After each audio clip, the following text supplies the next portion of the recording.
আসসালামু আলাইকুম দর্শক।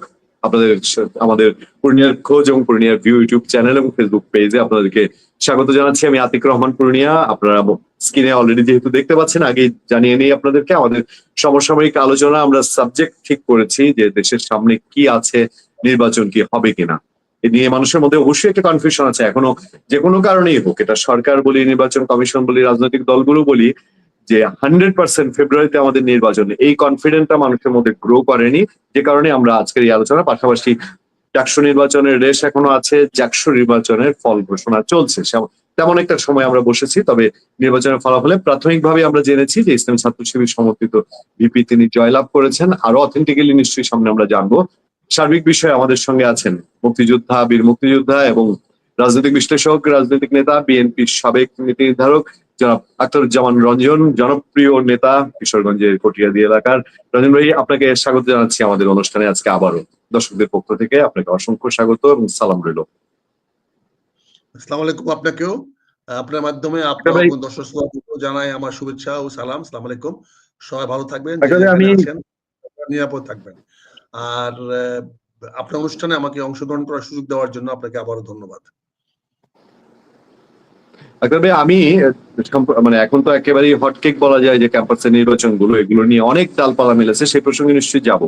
তার আগে আমরা আজকে যেটা নিয়ে শুরু করতে চাই, যে আমাদের হেডলাইন এখনো মানে মানুষের সবকিছুর কেন্দ্রবিন্দু এই ডাকসু জাকসু, কিন্তু শেষ অবধি জাতীয় নির্বাচনে কি এফেক্ট ফেলবে এই সব হিসাবের মধ্যে গিয়ে দাঁড়ায়, বা রাজনীতির একটা নতুন মেরুকরণ দেখা যাচ্ছে সেদিকে গিয়ে দাঁড়ায়।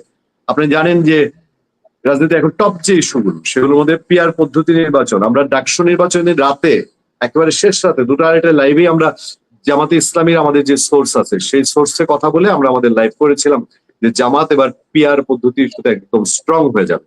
এখন বিষয়টা হচ্ছে, জামাতের সাথে 8 দল দেখলাম তারা মাঠের কর্মসূচিতে আছে আগামীকাল থেকে। সেখানে এনসিপি আছে, জাতীয় নাগরিক পার্টি আছে, ইসলামী স্বাধীনতা আন্দোলন আছে, এবি পার্টি আছে। অন্যদিকে যে 3টা ইস্যু এখন খুব আলোচিত, একটা হচ্ছে এপিআর পদ্ধতি, আরেকটা হলো জুলাই সনদের অবস্থানটা কিভাবে কি হবে, বাস্তবায়ন কিভাবে হবে। সমকাল আজকে রিপোর্ট করেছে এই সরকারি সংবিধান সংশোধনের মতন করে একটা প্রজ্ঞাপন বা কিছু একটা করবে। এই প্রতিটা জিনিসেই এবং 14 দল নিষিদ্ধ জাতীয় পার্টির সহ এই 3টা ইস্যুতেই বিএনপির অবস্থান ভিন্ন। বিএনপিও নিশ্চয়ই দেশে বিবেচনা করার মতো একটা দল। এই প্রেক্ষাপটে দেশ কোন দিকে যাচ্ছে, নির্বাচন কি আদৌ হবে কিনা, আপনার মতামত জানতে চাই শুরুতেই। মেজর আখতারুজ্জামান রঞ্জন।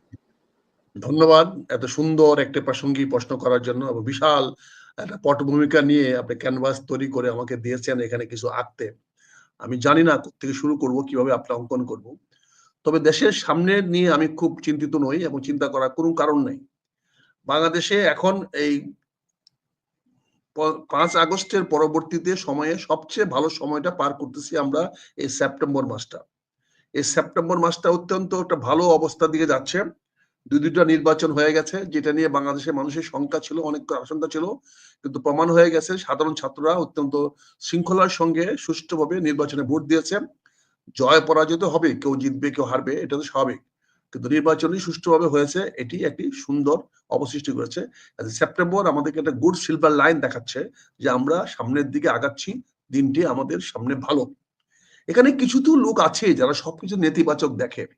আমরা ছোট সময় একটা গল্প শুনতাম যে এক ভদ্রলোক তার বাড়িতে পাশে গিয়া জমিদার সাহেবকে বলছে, স্যার বাবু আমার ছেলে তো মেট্রিক পাস করেছে।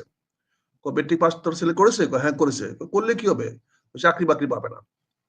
কদিন পরে চাকরি পেয়েছে। বাবু ও তো চাকরি পেয়েছে একটা। বলে চাকরি পেলে কি হবে? ও বেতন পাবে না। কদিন পরে বেতনও পেয়েছে। তা বলে বেতন পাইলে গেদে টাকাগুলা বোধহয় নকল। এরকম কিছু নেতিবাচক মানুষ আছে, সবকিছুতে নেতি দেখে। আপনি আমাকে বলেন, বাংলাদেশে এখন স্বাভাবিক উত্তরণের জন্য, স্বাভাবিক দিকে যাওয়ার জন্য আমাদের সামনে কোন পথটি খোলা আছে? আপনি যদি নির্বাচন চান, নির্বাচিত সরকার চান, তাহলে নির্বাচন দিতেই হবে। আর যদি নির্বাচন সরকার না চান, তাহলে তো এই অন্তর্বর্তী সরকারকে নির্বাচনে দেওয়ার জন্য চাপ সৃষ্টি করলেন কেন? সবাই মিলে নির্বাচন দিতে বললেন কেন? সবাই মাঠে নির্বাচনের জন্য নামলেন কেন? সবাই নেমেছে, নির্বাচন হবে। হ্যাঁ, কিছু না কিছু বিষয় নিয়ে তো আন্দোলন করতেই পারে, পিআর পদ্ধতি নিয়ে চাপ দিতেই পারে, কিন্তু খুব স্বাভাবিক। এই পিআর পদ্ধতির চাপ দিলেও তো এটা বাস্তবায়ন করার সুযোগ এখন নাই।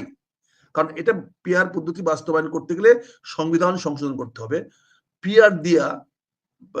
পিআরও দিয়া এটা পারবেন না। আর পিয়ারও দিয়ে করতে গেলে সেটা মানবে না।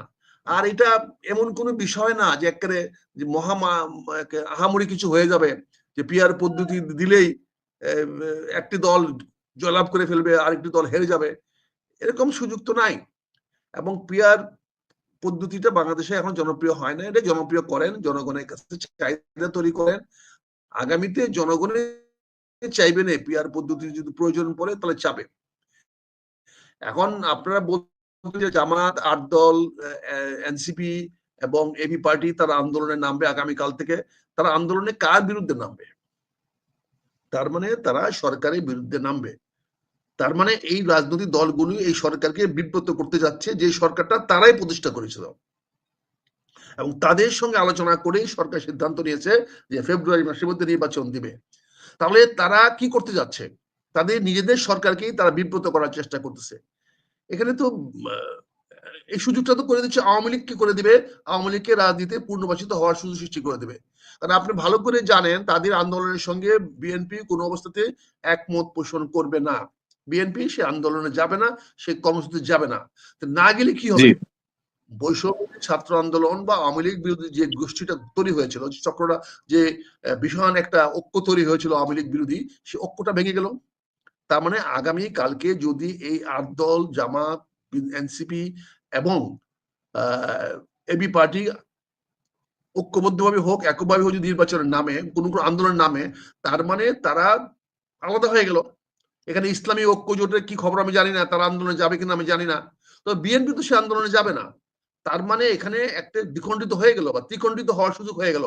তার মানে ঐক্যটা নষ্ট হইলে স্বাভাবিকভাবে ভারতের সুবিধা হবে, ভারত এখানে নাক গলাতে পারবে, ভারতের আগ্রাসনের সুবিধা হবে, আওয়ামী লীগকে পুশ করতে পারবে বাংলাদেশের রাজনীতিতে, আওয়ামী লীগ সেখানে রাজনীতি পূর্ণবাসিত হয়ে আসতে পারবে। এবং সেই কাজটি তারা করতেছে কিনা আমি জানি না। তবে যদি আজকে এখানে অনৈক্য সৃষ্টি হয়, এখানে যদি সরকারকে এপিআর পদ্ধতির নামে বলেন, যে কোনো নামে মধ্যে বলেন, নির্বাচন ছাড়া অন্য কিছু করার জন্য যদি কোনো চাপ সৃষ্টি করা হয়, তাহলে এটা সরকারকে বিব্রত করা হবে, সরকারের কর্তৃত্বকে চ্যালেঞ্জ করা হবে, সরকারের সামনে আর একটা মানে খারাপ সময় আসতে বাধ্য করবে এবং সরকারকে জনগণের সামনে বিতর্কিত করতে বাধ্য করবে। এখানে সরকার কঠোর হলেও এক ধরনের বিতর্ক সৃষ্টি হবে, আবার নরম হলেও এক ধরনের বিতর্ক সৃষ্টি হবে। তার মানে সবকিছু মিলে যে অবস্থাটা তৈরি হবে, সে অবস্থাটা শতভাগ সুযোগ নিয়ে নিতে পারবে আওয়ামী লীগ বা তার সঙ্গে লোকেরা। আপনারা ইতিমধ্যে বলেছেন যে আওয়ামী লীগ এবং 14 দল ও জাতীয় পার্টিকে নিষিদ্ধ করার কথা বলা হচ্ছে। ধরে নিলাম নিষিদ্ধ করে দিলেন, নিষিদ্ধ করে দিলে কি তারা জনগণের মন থেকে নিষিদ্ধ হয়ে যাবে? জনগণ করলে দিলে কি তারা বাংলাদেশের রাজনীতি থেকে অপ্রাসঙ্গিক হয়ে যাবে? এটা এই পয়েন্টটা আপনার কি হয়ে যাবে? তারা কি জনগণের কাছ থেকে সরে যাবে? এই যারা আওয়ামী লীগ করে, যারা আওয়ামী লীগ ঘরানার লোক, যারা আওয়ামী লীগ শুভাকাঙ্ক্ষী, যারা আওয়ামী লীগের পক্ষের লোক, তারা কি রাতারাতি আওয়ামী লীগ ছেড়ে দেবে? তারা হয়তো প্রকাশ্যে আওয়ামী লীগের রাজনীতি করবে না, কিন্তু তারা মনের দিক দিয়ে কি করবে? আপনি গত 50 বছর ধরে জামাতের রাজনীতি বন্ধ করার চেষ্টা করেছে আওয়ামী লীগ, কিন্তু কি হয়েছে? পেরেছে? পারেনি তো। আজকে দেখেন কি হয়েছে, বিভিন্ন ছাত্র সংগঠনগুলোতে, বিশ্ববিদ্যালয়গুলোতে ছাত্র শিবির নির্বাচনে এগিয়ে যাচ্ছে। কেন এগিয়ে যাচ্ছে? কারণ তাদেরকে দাবিয়ে রাখার কারণে তারা বিভিন্নভাবে মানুষের কাছে সহানুভূতি অর্জন করতে পেরেছে এবং সেই সহানুভূতি অর্জন করার কারণেই তারা আজকে নির্বাচনে জয়লাভ করতে পারতেছে। আজকে একইভাবে যদি আপনি নিপীড়ন, নির্যাতন আওয়ামী লীগের উপরে চালান, একইভাবে যদি আওয়ামী লীগের উপরে আপনি নিষিদ্ধ ঘোষণা করেন, 14 দলের নিষিদ্ধ ঘোষণা করেন, তাহলে স্বাভাবিকভাবে সাধারণ মানুষের সহানুভূতি তারা অর্জন করবে। তারা তো মানুষের কাছে চলে যাবে, মানুষ তাদেরকে ভালো চোখে দেখবে, হয়তো তাদের অপরাধ গুলাকে তখন মানুষ ক্ষমা সুন্দর দেখতে পারে। এটা কি আপনি চান? এটা কি কাম্য হতে পারে? কাজে আমি মনে করি, যারা মনে করেন যে দেশের সামনে কি আছে নিয়ে সন্দেহ আছেন, আমি তাদের সঙ্গে নেই, আমি সেই গ্রুপে নই। আমি দেখতে পাচ্ছি আমার দেশের সামনে খুব সুন্দর ভালো সময় আসতেছে এবং আগামী ফেব্রুয়ারিতে বা ফেব্রুয়ারি আগেও হতে পারে একটা সুষ্ঠু নির্বাচন হবে। সেই নির্বাচনের মাধ্যমে বাংলাদেশের আগামী কোর্স কি হবে, আগামী গতি কি হবে, বাংলাদেশ কোন দিকে যাবে, সেটা নির্ধারিত হবে। এবং এখানে রাজনৈতিক ইকুয়েশন তৈরি হয়েছে, রাজনৈতিক নতুন মেরুকরণ তৈরি হয়েছে। নির্বাচনে সুষ্ঠু ভোট হইলে অনেকেরই জয়লাভ হওয়ার সম্ভাবনা সৃষ্টি হয়েছে। যারা যত বেশি জনগণের কাছে সম্পৃক্ত, যারা যত বেশি জনকল্যাণমুখী, যারা যত বেশি জনগণের ভালো চায়, তাদের নির্বাচনে জয়লাভ করার একটা মহা সুযোগ সৃষ্টি হয়েছে। আমি তো মনে করি সুযোগটা নিতে জামাত পিছপা হবে না, এবি পার্টি পিছপা হবে না, ওই 8 দলীয় জোট যারা বলছেন তারাও এই সুযোগটা হাতছাড়া করবে না। কারণ জনগণের কাছ থেকে ভোট পাওয়ার এত সহজ সুযোগ বাংলাদেশে কখনো ছিল না, অতীতে ছিল না, আগামীতে আসবে কিনা জানি না। তবে এবার যে সুযোগ সৃষ্টি হয়েছে, জনগণ স্বতঃস্ফূর্তভাবে ভোট কেন্দ্রে ভোট দিতে যাবে। জনগণকে ভোট কেন্দ্রে নিয়ে আসতে হবে না, জনগণ নিজেই ভোট দিতে আসবে। সেখানে যদি প্রার্থী যোগ্য হয়, প্রার্থী স্বজন জনগণের প্রিয় হয়, জনবান্ধব হয়, গণবান্ধব হয়, জনকল্যাণকামী হয়, তাহলে অবশ্যই সে প্রার্থীর জয়লাভ করার সুযোগ অনেক বেশি সৃষ্টি হবে। এখানে বিভিন্ন রাজনৈতিক দলগুলো, অনেক রাজনৈতিক দলগুলো গত 1 বছরে অনেকে সুনাম করেছে, অনেকে দুর্নামও কামিয়েছে। কাজে যারা সুনাম কামিয়েছে তারা এগিয়ে যাবে, আর যারা দুর্নাম কামিয়েছে, যারা দুর্নামে কাজ করেছে, তারা হয়তো পিছিয়ে পড়ে যেতে পারে, তারা হয়তো পিছলায় যেতে পারে, তারা হয়তো নির্বাচনে জনগণের কাঙ্ক্ষিত কি বলে সহানুভূতি বা কাঙ্ক্ষিত সাড়া নাও পেতে পারে। কারণ গত 1 বছরে যারা খারাপ কাজ করেছে তারা তো জনগণের কাছে, মানুষের কাছে চিহ্নিত হয়ে গেছে। কাজে সেখানে একটা বিরূপ প্রতিক্রিয়া করতে পারে নির্বাচনে, এবং তারা ক্ষতিগ্রস্ত হতে পারে। এখনো যে 5-7 মাস সময় আছে, আজকের থেকে ধরেন আরো 4 মাস 6 মাস সময় আছে। এই 6 মাসে যদি তারা নিজেকে শুধরায় নিয়ে তাদের অতীত এই গত 1 বছরে বিভিন্ন কার্যকলাপের জন্য ক্ষমা চায় জনগণের কাছে, এবং তারা যদি সেই কাজগুলো ক্ষান্ত করে দেয়, বন্ধ করে দেয়, আর এই ধরনের কাজ না করে বিভিন্ন হাট বাজার দখল, বিভিন্ন জায়গায় সালিশি করে মানুষকে অত্যাচার করা, বিভিন্ন ভাবে সরকারের উপর প্রভাব বিস্তার করে, অশুভ প্রভাব বিস্তার করে নিজেদের ফায়দা লুটা, টেন্ডারবাজি করা, তারপরে ওই কি বলে টেম্পো স্ট্যান্ড দখল করা, বাজার দখল করা, হাট বাজার দখল করা, মানুষের অত্যাচার করা, চাঁদাবাজি করা এবং সন্ত্রাসী কার্যক্রম করা, এগুলো যদি বিভিন্ন রাজনৈতিক দলগুলো বন্ধ করে দেয়, তাহলে সেই রাজনৈতিক দলগুলো আগামীতে নির্বাচনে ভালো সফল পেতে পারে বলে এই আমি অভিযোগ তো বিশ্বাস করি। এই অভিযোগ তো আপনার সাবেক দলের বিরুদ্ধে বেশি হচ্ছে। আমি আক্তার ভাই একটু সাবেক একটু দল কমেন্টে মনোযোগ দিই। আমি একটু আক্তার ভাই আপনার সুবিধার জন্য আপনার এই আলোচনাটাই যশোরের শিমুল ভাই, উনি মালয়েশিয়া থেকে দেখছেন, লিখেছেন মালয়েশিয়া থেকে দেখছি প্রিয় ভাই। তারপর একটি কমেন্ট আছে দিন ইসলাম সাহেব, উনি লিখছেন নির্বাচন হবে ইনশাল্লাহ, কিন্তু খারাপ মানুষগুলো জনগণ দ্বারা প্রত্যাখ্যিত হবে, ভালো মানুষগুলো এবার জয়লাভ করবে। তারপরে বিধান বিশ্বাস তিনি লিখছেন তারেক ভাই কথা দিলাম, টেম্পল স্ট্যান্ড দখল নিলাম।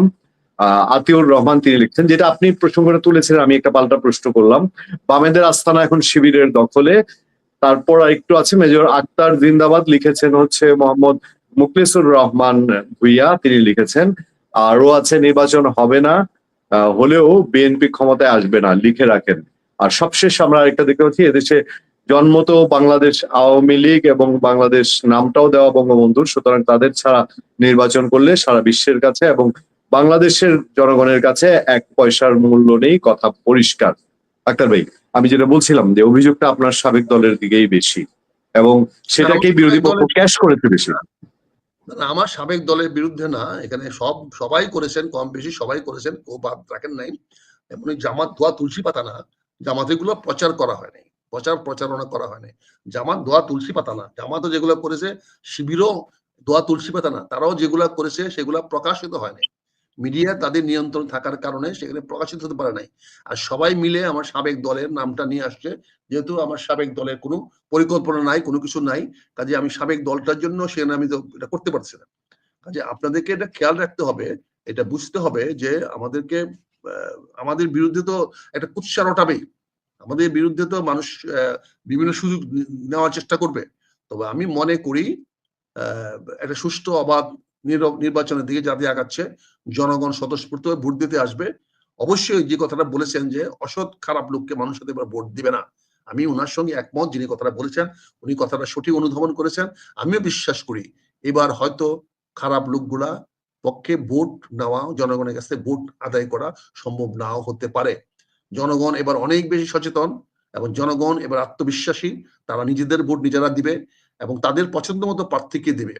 যদি রাজনৈতিক দলগুলো যদি ভালো প্রার্থীকে মনোনয়ন দিতে না পারে, তার জন্য কিন্তু ক্ষতিগ্রস্ত হবে রাজনৈতিক দলগুলোই। এবার কিন্তু ভালো মানুষ বেরিয়ে আসার সুযোগ সৃষ্টি হয়েছে। শুধু রাজনৈতিক দলগুলো নয়, রাজনৈতিক দলগুলোর বাইরেও অনেক ছোট ছোট বিভিন্ন এলাকার গোষ্ঠী, বিভিন্ন এলাকার স্থানীয় ভাবে অনেক মানুষ এবার নির্বাচনে হওয়ার জন্য যোগ্যতা অর্জন করে ফেলছে। তারা হয়তো নির্বাচনে ভালো ফলাফল করবে।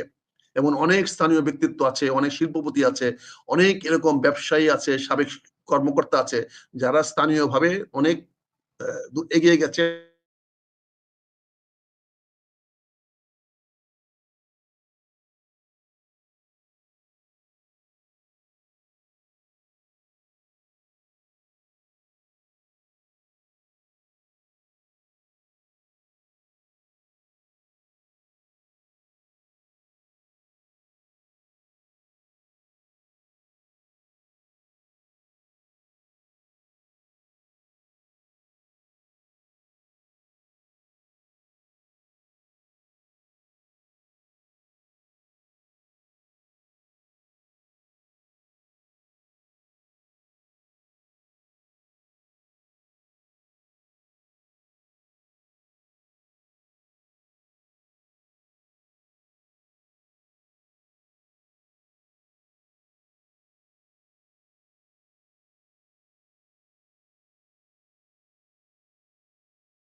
ধন্যবাদ, ধন্যবাদ ভাই। সরি সরি, সম্ভবত সম্ভবত মেজর আখতারুজ্জামান রঞ্জন আক্তার ভাইয়ের এখানে তার তার এন্ডে নেটওয়ার্ক সমস্যা হয়েছে, যে কারণে তিনি হয়তো বের হয়ে যেতে বাধ্য হয়েছেন। আমি একটু শুধু আপনাদেরকে বলি যে ভাই যে মন্তব্যটা করছে, পূর্ণিয়া ভাই দেশে ক্লান্তিকালে আপনি পান্না ভাই আরো কিছু মুক্তিযোদ্ধা যেভাবে কাজ করতেছেন জাতি আপনাদের চিরকাল মনে রাখবে। আমি মুক্তিযোদ্ধা এত বড় সম্মান, জাতির সবচেয়ে বড় সম্মানজনক জায়গা মুক্তিযোদ্ধারা, তাদের সেই জায়গা নিয়ে আমি কখনোই ভাবি না সেরকম। যাই হোক, আমরা সবসময় বলি আমরা সত্যকে সত্য বলছি, এবং আমি আমার যতটুকু 2-3 মাসের যোগাযোগ সম্পর্ক এই পেশাগত দায়িত্বের কারণেই আমি পান্না, মঞ্জুর আলম পান্নাকে, আক্তার ভাই আবার ফিরে এসছেন, সরি আক্তার ভাই, সম্ভবত নেটওয়ার্ক সংক্রান্ত জটিলতা আপনার এখানে ছিল, শুরুতে আমার এখানেও ছিল।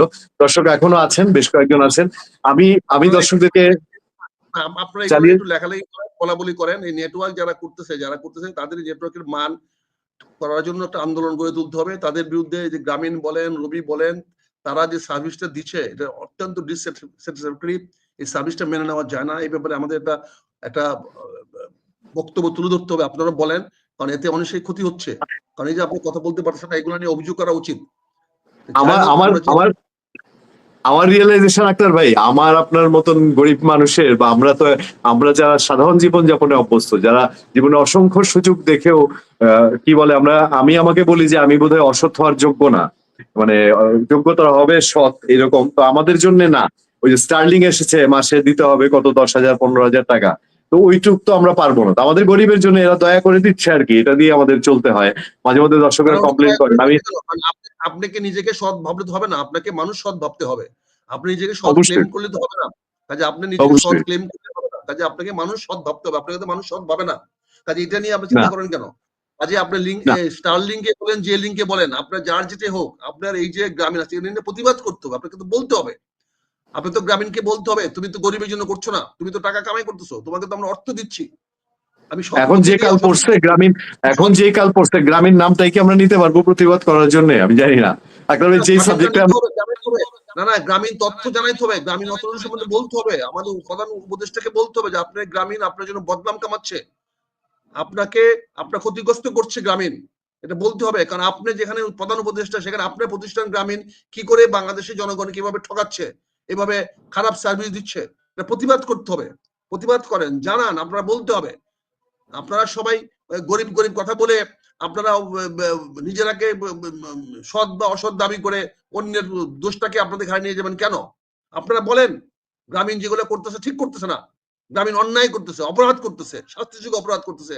আমরা প্রধান উপদেষ্টার কাছে গ্রামীণের বিচার দিচ্ছি, অভিযোগ জানাচ্ছি। তাদের এগুলা অ্যাকসেপ্টেবল না, গ্রহণযোগ্য না। তারা সারা বাংলাদেশকে যেভাবে লুটতেছে, যেভাবে মানুষকে ঠকাচ্ছে, মানুষকে প্রবঞ্চিত করছে, বঞ্চিত করতেছে, এটার বিচার হওয়া উচিত, এটা দেখা উচিত। এই কথাগুলো আমাদের বলতে হবে। প্রণয় ভাই, পুনিয়া ভাই, এগুলো আমাকে বাদ দিলে হবে না। আমি সৎ অসতের কথা বলে এগুলো অন্যদিকে নিয়ে যাচ্ছেন কেন? এখানে তারা যে কাজটা করতেছে এটা অন্যায় করতেছে, এবং এটা সার্ভিস অবশ্যই, তারা দিচ্ছে না। না দিয়ে তারা এবং আমরা এটা ভুক্তভোগী, আমরা ভুক্তভোগী। জি না, আমি একটা আপনার সাথে এই জায়গায় একমত। আমি শুধু আফসোস করে বললাম আর কি, যে পয়সা থাকলে তো স্টার্লিং ব্যবহার করতাম আমরা, তো এখন না না, তারা সেটা বলবে পারলে। পয়সা থাকলে স্টার্লিং তো বাংলাদেশে এখন সেভাবে আসে নাই। পয়সা থাকলে স্টার্লিং না, আপনি ন্যূনতম সার্ভিস তো পাইতে হবে। আপনি বাসে উঠলে তো বাসে আপনার সময় মতো পৌঁছায় দিতে হবে। আপনি ট্যাক্সির টাকা না থাকে ট্যাক্সি উঠেন না, কিন্তু বাসে উঠলে তো বাসে নামায় পৌঁছায় দিতে হবে। আপনি আপনি এখানে বাস সার্ভিস তো দিতে হবে। কাজে গ্রামীণ তো সেই সার্ভিসটা আপনাকে দিতে হবে। বেশি পয়সা যারা নেবে তারা দেয়, কিন্তু গ্রামীণ যে সার্ভিসটুকু দেওয়ার কথা, যে অর্থে দেওয়ার কথা, সেটুকু তো নিশ্চিত করতে হবে। যাই হোক, আমরা যে কথা বলছিলাম আপনার সেই কথা যে আপনার আরেকটু পয়েন্ট ধরে দিই একটা, আমাদের একজন দর্শক মিস্টার মল্লিক, উনি লিখছেন নির্বাচন না হলে দেশের নেপালের মতো ঘটনা ঘটবে। জাস্ট আপনাকে আমি ধরিয়ে দিলাম আর কি মন্তব্যটা। জি, তবে আমরা যে জায়গায় ছিলাম, আমরা যে জায়গায় ছিলাম। নেপালের মতো ঘটনা তো আমাদের আগেই ঘটে গেছে, তারপর নতুন করে কি ঘটবে? নেপালের মতো ঘটনা, নেপালের মতো ঘটনা তো ঘটেছে। আমরা তো আমাদের দেখে দেখে তো নেপাল আসছে। আবার এটা কোন ধরনের বোকামি প্রশ্ন ভাই? আপনি এত বড় বুদ্ধিমান, নেপালের মতো অবস্থা হবে? নেপালের মতো অবস্থা হবে কি করে? নেপালের মধ্যে এই সরকার তো চলে যাচ্ছে। এই সরকার তো বলে না যে আমি আর 5 বছর 10 বছর থাকবো। এই সরকারটা ফেব্রুয়ারিতে চলে যাচ্ছে। নির্বাচন হলেও চলে যাচ্ছে, না হলেও চলে যাচ্ছে। কাজে নির্বাচন তো হবেই। নির্বাচনে আপনি আসেন, নির্বাচনে আসতে বলেন। হবে না কে বলছে? কেউ তো বলে নাই। সরকার তো বলছে নির্বাচন হবে, এবং সকল রাজনৈতিক দলগুলো বলছে নির্বাচন হবে। হ্যাঁ, তারা নির্বাচনের বিভিন্ন দাবি দাওয়া জানাতে পারে, সেগুলো জানাচ্ছে, সেগুলো সেটেল হয়ে যাবে। ইলেকশন কমিশন কাজ করতেছে, হয়ে যাবে। নির্বাচন তো 2টা হয়ে গেছে বাংলাদেশে। এই সরকার তো 2টি নির্বাচন দেখাতে পেরেছে। ডাকসু এবং জাকসুতে নির্বাচন হয়েছে। আগামীতে চাকসু, রাকসু বা রাজশাহী ইউনিভার্সিটি বলেন, চট্টগ্রাম ইউনিভার্সিটি বলেন, আমাদের এগুলো বলা উচিত। আমাদের জাকসুম টাকসু না বলে আমাদের বলা উচিত ঢাকা ইউনিভার্সিটি, জাহাঙ্গীরনগর ইউনিভার্সিটি, যাতে আমরা সহজে বুঝতে পারি, গ্রামের মানুষ সহজে বুঝতে পারে। আমাদের এগুলা বলা উচিত। ডাকসু মাত্র ডাকসু এগুলা না বলে আমাদের সরাসরি ঢাকা বিশ্ববিদ্যালয়, জাহাঙ্গীরনগর বিশ্ববিদ্যালয় এগুলো বলা উচিত, ছাত্র সংসদ বলা উচিত। তাহলে মানুষের কাছে অনেকটা পরিষ্কার হবে। তবে আমি একটু জাকসুর ব্যাপারে আলোচনা করতে চাই। আপনি কি জাহাঙ্গীরনগর জি, ইউনিভার্সিটির বিশ্ববিদ্যালয়ের নির্বাচনের যে অবস্থা আমি আলোচনা করতে চাই, আপনি কি শুনতে রাজি আছেন? জি, জি, অবশ্যই। আমি তো আগ্রহ, মানে আমি এই সাবজেক্টটাই তো যেতাম বলেছি শুরুতে, এবং আমার নিজের আমি ক্যাম্পাস জাহাঙ্গীরনগর বিশ্ববিদ্যালয়। আমি জাহাঙ্গীরনগর বিশ্ববিদ্যালয়ের সাবেক স্টুডেন্ট, সেই হিসেবে অবশ্যই এই বিষয়টা আলোচনাটা। জাহাঙ্গীরনগর বিশ্ববিদ্যালয়ের কর্তৃপক্ষ একটি অথর্ব কর্তৃপক্ষ হিসেবে জাতির সামনে প্রমাণ করেছে। জি, তারা অনেক বিতর্কিত। একটা অথর্ব, একটা প্রশাসন, অথর্ব একজন বিসি বা অথর্ব একজন প্রতিষ্ঠান বলে তারা প্রমাণ করেছে। 48 ঘন্টা লাগলো তাদের নির্বাচনে ফলাফল দিতে, অথচ এটা 6 ঘন্টা দেওয়া যেত। খুব সহজ হিসাব। 48 ঘন্টায় যে পরিমাণ জনবল তারা নিয়োজিত করেছে, যদি তার চেয়ে দ্বিগুণ জনবল নিয়োগ করত, তাহলে তারা 24 ঘন্টা দিতে পারত, যেটাকে আমরা বলি ম্যান আওয়ার। সেই ম্যান আওয়ারটা যদি ডিস্ট্রিবিউট করতে পারতেন জনাব আমাদের শিক্ষকেরা, উচ্চ শিক্ষিত মেধাবী শিক্ষকেরা, ডক্টররা যদি এইটা হিসাব করতে পারতেন, ম্যান আওয়ার কাকে বলে, এইটাকে যদি বিশ্লেষণ করতে পারতেন, তাহলে 48 ঘন্টা লাগতো না। 48 ঘন্টায় কাজটা করতে যতজন লোক লাগছে, সেই লোকগুলোকে দ্বিগুণ করলে এটাকে 24 ঘন্টায় কাজটা করা যেত। একই 24 ঘন্টায় কাজটাকে যদি আরো দ্বিগুণ করতেন, তাহলে এটাকে 12 ঘন্টায় করা যেত। এই যদি আরো দ্বিগুণ করতেন, তাহলে 6 ঘন্টায় করা যেত। অর্থাৎ আজকে 48 ঘন্টায় যে লোকগুলো নিয়োগ করে আপনি করেছেন, তার 8 গুণ লোক নিয়োগ করলে আপনি 8 ঘন্টার মধ্যে ফলাফল দিতে পারতেন, এবং আরো বাড়াইতে পারলে 4 ঘন্টা দিতে পারতেন। তাহলে আমার এই শিক্ষক, এই মহিলা শিক্ষকটি মারা যেত না। এর দায় দায়িত্ব তো, মৃত্যুর দায় দায়িত্ব তো বিজি সাহেবকে নিতে হবে। এটা মৃত্যু না, এটা হত্যা। তার উপরে এমন চাপ সৃষ্টি করেছেন, তার উপরে কাজের চাপ এমন ভাবে সৃষ্টি করেছেন যে তাকে নিহত হতে হয়েছে, তাকে ইন্তেকাল করেন নাই, তাকে হত্যা করা হয়েছে।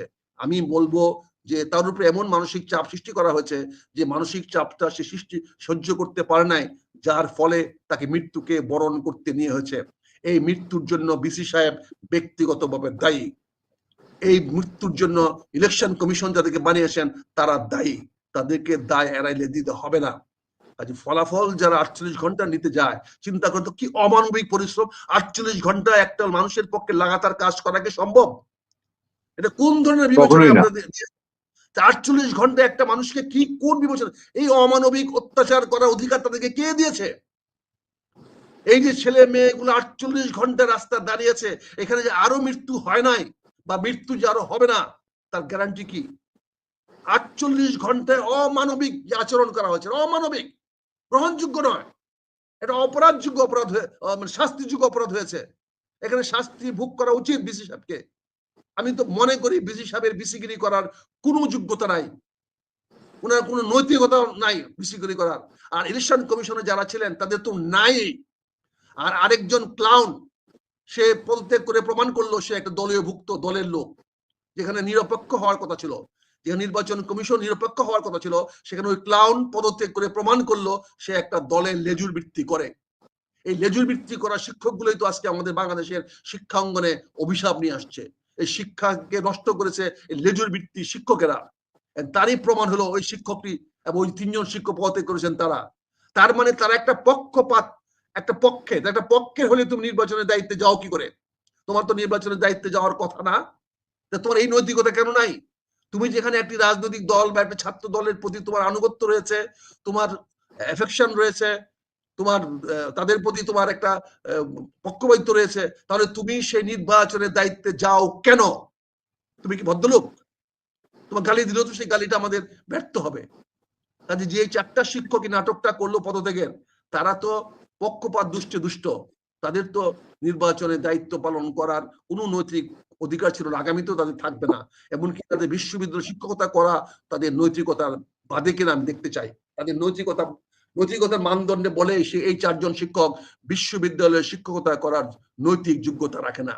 হয়তো তার ডিগ্রি বড় থাকতে পারে, হয়তো উনি জ্ঞান বিশারদ হতে পারেন, উনি হয়তো বড় পাণ্ডিত হতে পারেন, কিন্তু উনি ক্রিমিনাল, উনি মানসিকভাবে বিকারগ্রস্ত, তিনি পক্ষপাত দুষ্ট, তিনি একটি পক্ষ অবলম্বন করতে চান, একটি পক্ষে যেতে চান, যেটা নির্বাচনের দায়িত্বে পালন করা কোনো শিক্ষকের জন্য মানায় না। এই বিষয়গুলো আমি আনতে চাই, সামনে আনতে চাই। আজকে সাধারণ ছাত্ররা তো বিক্ষুব্ধ হয় নাই, তারা তো নির্বাচন দিয়ে 48 ঘন্টা অপেক্ষা করে আছে, কোনো অপ্রীতিকর ঘটনা ঘটে নাই। তার মানে সাধারণ ছাত্ররা ভোট দিতে পেরেছে। ফেব্রুয়ারিতে নির্বাচন না দিলে গৃহযুদ্ধ নিশ্চিত, গুরুত্বপূর্ণ তথ্য দিল আকরামুজ্জামান ও আতিক রহমান পূর্ণিয়া। ছাত্ররা যদি ভোট দিতে না পারতো, যদি তাদের ভোট কেউ ছিনা নিয়ে যেত, তাহলে এই 48 ঘন্টা জাহাঙ্গীরনগর ইউনিভার্সিটির পরিবেশ শান্ত থাকতো না, এরকম থাকতো না। আমি আরেকটা জিনিস খেয়াল করলাম, যখন নির্বাচনে ফলাফল ঘোষণা করা হচ্ছে, সেখানে শিক্ষকদের পাশে একজন পুলিশ কর্মকর্তা বসা। এটা খুব লজ্জাজনক, অপমানজনক। এটা আমাদের বিশ্ববিদ্যালয়ের মানদণ্ডের সঙ্গে যায় না। শিক্ষকদের সারিতে একজন এসপি বসে থাকবে, এটা কোনো অবস্থাতেই আপনি একটা জিনিস দেখবেন, একটা ডাকসুতে, ঢাকা বিশ্ববিদ্যালয়ের ছাত্র সংসদে যে একটা আমেজ আনন্দ মুখর ছিল, জাকসুতে সেটা ছিল না। আমি একটা অনুষ্ঠানের শেষ পর্যায়ে প্রায় আমি আপনাকে আগে জাহাঙ্গীরনগর ইউনিভার্সিটির অনেক বদনাম আছে, অতীতে আমরা অনেক বদনাম দেখেছি। এই না বিশ্ববিদ্যালয় আবার আমার ইউনিভার্সিটি একটা বদনাম যেরকম আছে, সুনামও আছে অনেক বেশি, সুনামের তুলনায় বদনাম কম। কোনো সুনাম নাই। আমরা দেখেছি এই জাহাঙ্গীরনগর বিশ্ববিদ্যালয়ের সুনাম আছে যা, তা খুবই কম, নগণ্য।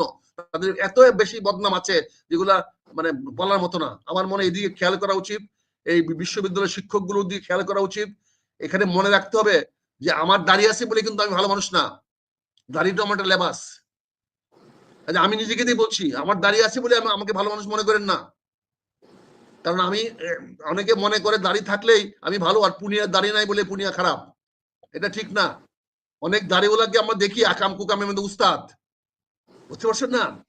তাদের আবার 4টা বউ লাগে দাড়িওয়ালাদের। কাজে এই দাড়িওয়ালা শিক্ষকদের সাবধান, এই শিক্ষকরা কিন্তু সঠিক কাজ করতেছে না। আমি দাঁড়িয়ে রেখে বলছি, দাঁড়িয়ে রাখাটা কিন্তু ভালো মানুষ। আপনার কথার সাথে মানে আপনি যা যা ব্যাখ্যা দিলেন তাই, শুধু একটু অন্য ভাষায় আপনি চিনবেন ভদ্রলোককে। কুদ্দুস ভাই নামে একজন বাউল শিল্পী আছে, তিনি বলছেন যে পাগলা মসজিদের টাকার চেয়েও কি কঠিন জাকসুর ভোট গণনা। আমি আপনাকে একটু ধরে বলবো আক্তার ভাই, যে আমরা যখন ম্যানুয়াল পদ্ধতিতে আমাদের জাতীয় নির্বাচনের ভোট গণনা হতো, লাখ লাখ ভোট, রাতে 9টা 10টা 11টা 12টা সর্বোচ্চ রাত 2টার মধ্যে সব জায়গার ভোট গণনা হয়ে যেত। একটা সেন্টারে কয়জন প্রিজাইডিং অফিসার কর্মকর্তা থাকে, তারা মিলে কিন্তু 10-20 হাজার ভোট গুনে ফেলতেছে। তো এবার কেন এটা হলো, আমি ভিন্ন একটা প্রসঙ্গের দিকে আপনাকে নজর দেখতে পাই। আলী রিয়াজ সাহেব, জানেন এই সময় খুব আলোচিত মানুষ, সংস্কার কমিশনে তিনি বলা যায় মূল। তিনি একটা কথা বলেছেন, যেটাও গত 1-1.5 মাসে আমাদের এখানে আলোচনায় আপনি কয়েকবার বলেছেন, যে যদি বাংলাদেশে খারাপ পরিস্থিতি হয় এবং আমাদের সেনাবাহিনীকে যেভাবে মানে যতটা চাপে কাজ করানো হচ্ছে, এইরকম সিচুয়েশন চলতে থাকলে ভারত সুযোগ নিবে, আওয়ামী লীগকে ভারত এখানে তার ফোর্স দিয়ে পাঠানোর চেষ্টা করবে। আলী রিয়াজ সাহেব বলছেন ফেব্রুয়ারিতে নির্বাচন না হলে জাতীয় নিরাপত্তা বিঘ্নিত হবে। এই শঙ্কার জায়গাটা ইলেকশনের 6 মাস থাকতে ডিক্লেয়ার হলে কাটছে না কেন? মানে এই যে এখন ডাকসু নির্বাচন হচ্ছে, ভাই ভাই একটু সিম্পল জাস্ট, ডাকসু নির্বাচন থেকে যখন বলা হচ্ছে, আগে তো ধারণা ছিল বিএনপি নিঃসন্দেহে বিনা চ্যালেঞ্জে যাচ্ছে, ডাকসু নির্বাচনের পর একটা অংশ থেকে বলা হচ্ছে যে না, নির্বাচনে এবার ইভেন ভারত ডাউট করছে যে আগামীতে জামাতের নেতৃত্বাধীন সংখ্যাগরিষ্ঠতা আসে কিনা। এইটাই কি কারণ নির্বাচন অনিশ্চয়তার চিন্তা করার? আপনি যদি উত্তর দিয়ে বলেন আমাকে হ্যাঁ বলতে হবে না, তো আপনি তো উত্তরটা উল্টা দিয়ে চলে গেছেন। আলী রিয়াজ সিআই এর এজেন্ট। এখন যদি এখানে ইসলামিক ফান্ডামেন্টালিস্টদের উত্থান হয়, তাহলে সিআই এর চাকরি থাকবে? সিআই কি পৃথিবীর কোথাও এই ধর্মবাদীদেরকে উত্থান দেখতে পারবে? কাজে আলী রিয়াজ 15 তারিখে তার কাজ শেষ হয়ে যাওয়ার কথা। সে তার পাপ থেকে মুক্তি পাওয়ার জন্য, পাপ স্খলন করার জন্য আজকে সত্য কথা বলতে বাধ্য হচ্ছে। কারণ যদি কোনো কারণে 15 ফেব্রুয়ারির আগে নির্বাচনে যদি এই ধরনের কোন ইসলামিক শক্তি উত্থান বাংলাদেশে হয়, তার দায় দায়িত্ব কিন্তু আলী রিয়াজ উপরে পড়বে। কারণ Ali Riaz is a paid agent of CIA. কাজে সিআইএ তাকে অ্যাসাইনমেন্ট দিয়েছে, অবশ্যই সেখানে ওই ডক্টর ইউনূসকে মৌলবাদী বানানোর জন্য না, অবশ্যই ডক্টর ইউনূসের সরকারকে একটি মৌলবাদী সরকারের হাতে ক্ষমতা হস্তান্তর করে দিয়ে যাওয়ার জন্য না। কাজে এখানে তো সিআই এর পক্ষে থেকে সাবধান দিতে হবে। কারণ সিআই তো জাস্টিফাই করতে হবে তার গভর্নমেন্টের কাছে, তোমরা কেন বাংলাদেশে একটি মৌলবাদীর উত্থান হতে দিলে, এর দায় কে নিবে? কাজে আলী রিয়াজ যেটা বলেছে আপনি হঠাৎ করে মনে করেন না বলেছে, আলী রিয়াজ তার তাড়না থেকে বলেছে, তার দায় থেকে বলেছে। আলী রিয়াজ সাবধান করে দিচ্ছে এই জন্যই যে আগামী নির্বাচনটা যে কোনো ভাবে হোক সুষ্ঠুভাবে করাইতে হবে।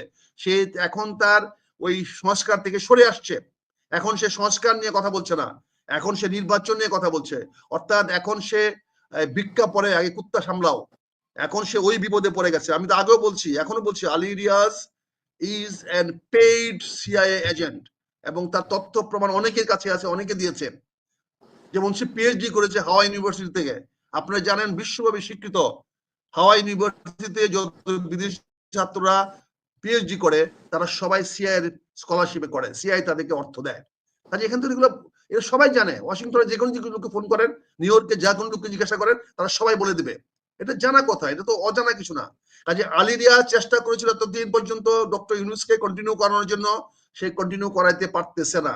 এখন যেহেতু সে সরে যেতে হবে, তার আগামী 15 তারিখের পর থেকে হয়তো সে অপ্রাসঙ্গিক হয়ে যাবে, তার হয়তো বাংলাদেশের রাজনীতিতে বা প্রশাসনে আর কোনো পদক্ষেপ থাকবে না, হস্তক্ষেপ থাকবে না।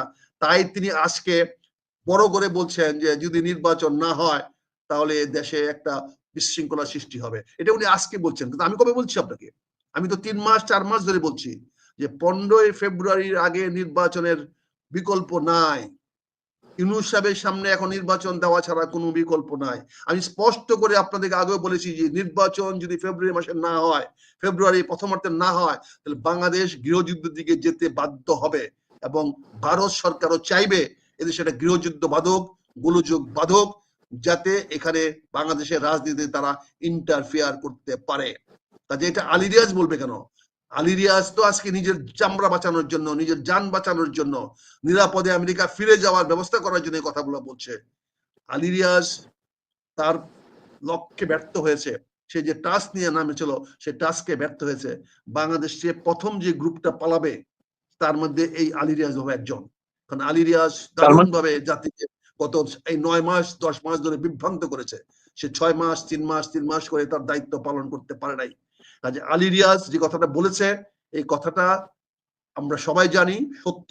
এখন আলী রিয়াজ তার নিজের চামড়া বাঁচানোর জন্য, তার দায় থেকে এড়ানোর জন্য এই কথাটা বলে দিচ্ছে, যাতে সে সিআই কে রিপোর্ট করতে পারে যে আমি তো ফোরকাস্ট করেছিলাম, আপনারা আমার ফোরকাস্ট শোনেন নাই কেন? কাজে আপনারা কেন এই নির্বাচন সুষ্ঠু করালেন না? কাজে নির্বাচন সুষ্ঠু হয় সেই জন্য এই কাজটা সে করেছে, এই ওয়ার্নিং দিয়েছে। এই ওয়ার্নিং এর মাধ্যমে এটা প্রমাণিত হলো, প্রতিমান হলো যে ফেব্রুয়ারি প্রথমার্ধে নির্বাচন হবেই হবেই হবেই, এর কোনো বিকল্প নাই।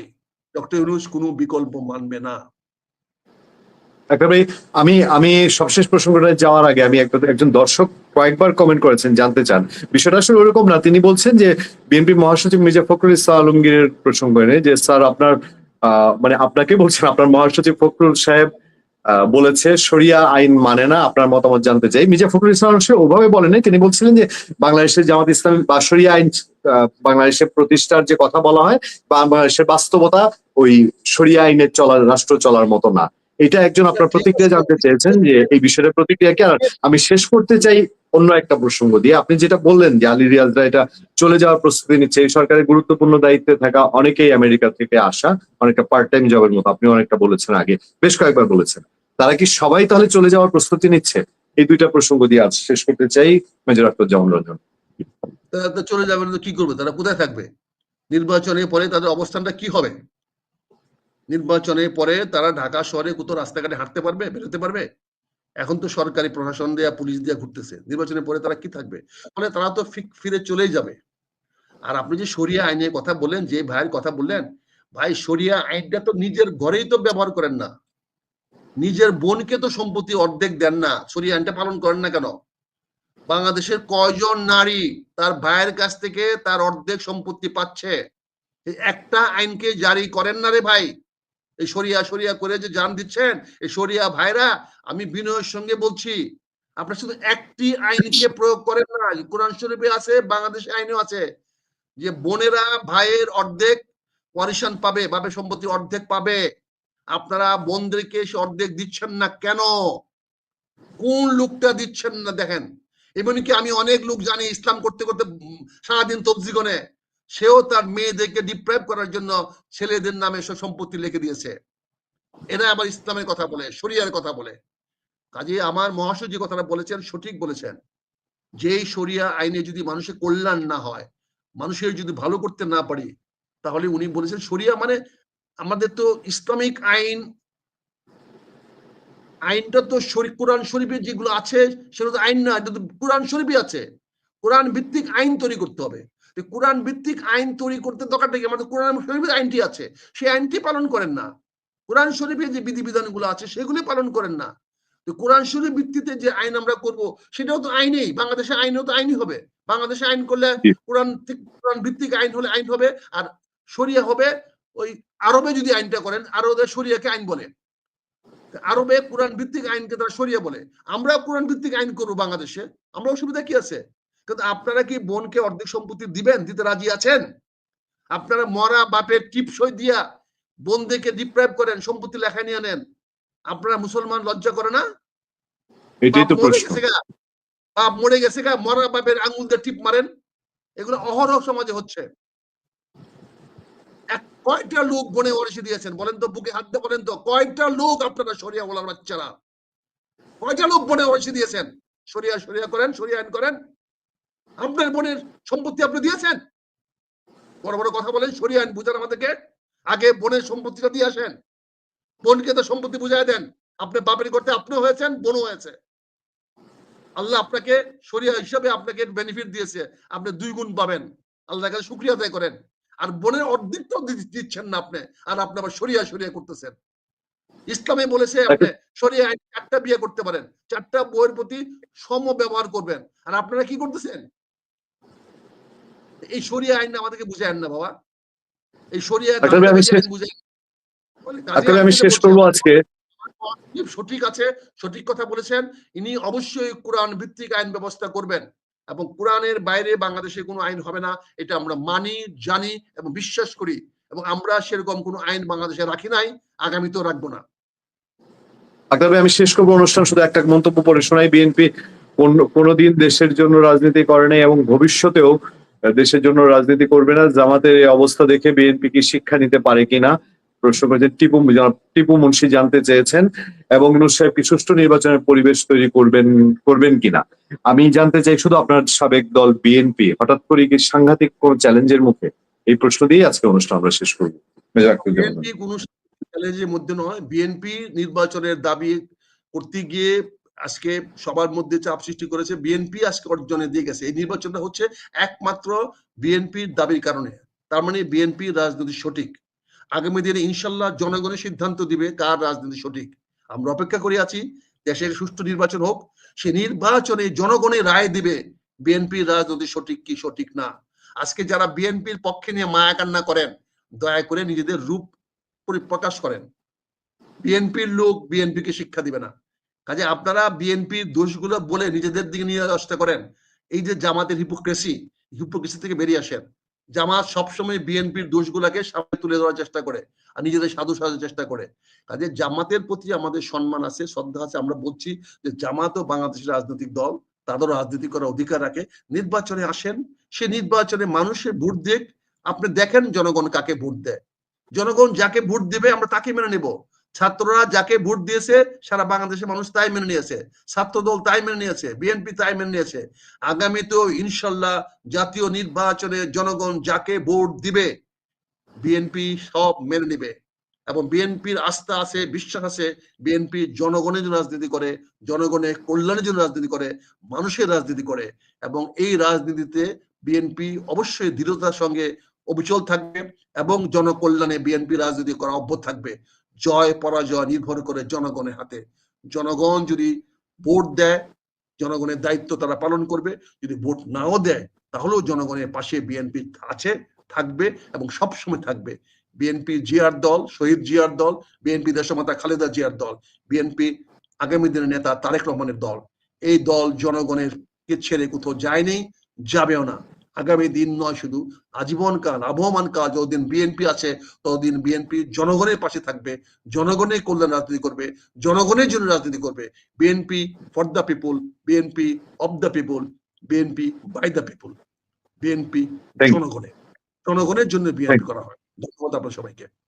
Thank you. আল্লাহ হাফিজ। আল্লাহ হাফিজ রঞ্জন ভাই, অনেক অনেক অনেক অনেক ধন্যবাদ এবং কৃতজ্ঞতা আমাদের দর্শকের পক্ষ থেকে। ভালো থাকবেন, সুস্থ থাকবেন। আসসালামু আলাইকুম। আসসালামু আলাইকুম, ভালো থাকবেন।